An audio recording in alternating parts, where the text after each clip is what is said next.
हरियाणा से राज्यसभा सांसद और कांग्रेस के दिग्गज नेता दीपेंद्र सिंह हुड्डा इन दिनों अमेरिका के टूर पर है। इस दौरान उन्होंने वहां ठुमके लगाए, हरियाणा मूल के ट्रक ऑपरेटरों के साथ ट्रक चलाया और उनसे बातचीत की। साथ साथ हरियाणवी मूल के बाकी लोगों के साथ भी उन्होंने बातचीत की। इस बातचीत के बाद हरियाणा सरकार सुर्खियों में आ गई है। कैसे आ गई, चलिए आपको बताते हैं।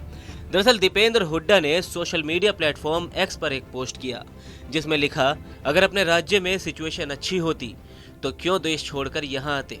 सिर्फ रोजगार के चक्कर में अपने माता पिता और परिवार से दूर जाना पड़ता है। अमेरिका के दौरे पर संवाद के दौरान छलका हरियाणा के युवाओं का दर्द। इतना ही नहीं, दीपेंद्र सिंह हुड्डा ने इस पोस्ट में एक वीडियो भी शेयर किया, जिसमें वो हरियाणा मूल के युवाओं से बातचीत करते हुए नजर आ रहे हैं। इस बातचीत के दौरान एक युवक ने कहा कि हरियाणा में खिलाड़ियों की कोई कद्र नहीं है। पहले नेता ऐसे हैं जो हमारे युवा नेता हैं, जिन्होंने हमारे शुद्ध बुद्ध के बारे में पूछा गया है। साथ में बल्कि मेरी वाइफ भी आई हुई है, अंदर बैठी है, वो खिलाड़ी भी रही है। वहाँ कोई किसी की कोई कदर नहीं है। खिलाड़ी भी आपको पता ही है, खट्टर सरकार तो कति खटारा सरकार है। वहीं दूसरे व्यक्ति ने सरकार पर आरोप लगाते हुए दीपेंद्र हुड्डा से कहा कि वहां अगर किसी मामले में अच्छी सिचुएशन होती तो नौकरी के मामले में या किसी और चीज के मामले में यहां आने की जरूरत नहीं पड़ती।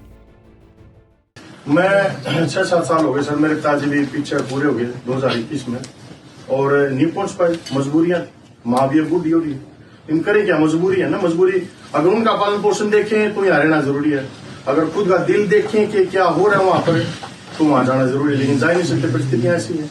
तो देश में हालात ऐसे पैदा हो गए हैं सर, सेंटर में भी और स्टेट में भी, कि बद से बदतर होता जा रहा है। तो इसलिए हमारी तो आपसे अपील भी है और आप कर भी रहे हैं ऐसा। आप पहले ऐसे नेता जिसने प्रवासियों का जो भी है, प्रवासी का हालचाल जाना है, दुख सुख की बोला, और सबसे बड़ी बात आपने बोली थी कि बिहार से तुम अपने घर फोन करके बोलोगे कि आपका एक बेटा यहाँ है तो एक बेटा दीपेंद्र आपके घर पे वहां है। ये तो रही खट्टर सरकार पर सवाल उठाने की बात। इससे अलग ट्रांसपोर्ट कंपनी के एक मालिक ने दीपेंद्र हुड्डा को ही हरियाणा का होने वाला सीएम भी बता दिया। अब दीपेंद्र हुड्डा सीएम बनेंगे या नहीं, ये तो आने वाला वक्त ही बताएगा। लेकिन अमेरिका जाकर दीपेंद्र हुड्डा ने खट्टर सरकार पर जमकर वार किया है। फिलहाल बीजेपी की तरफ से इस पर कोई पलटवार नहीं किया गया है। आपकी इस पर क्या राय है, आप हमें कमेंट सेक्शन में जरूर बताएं।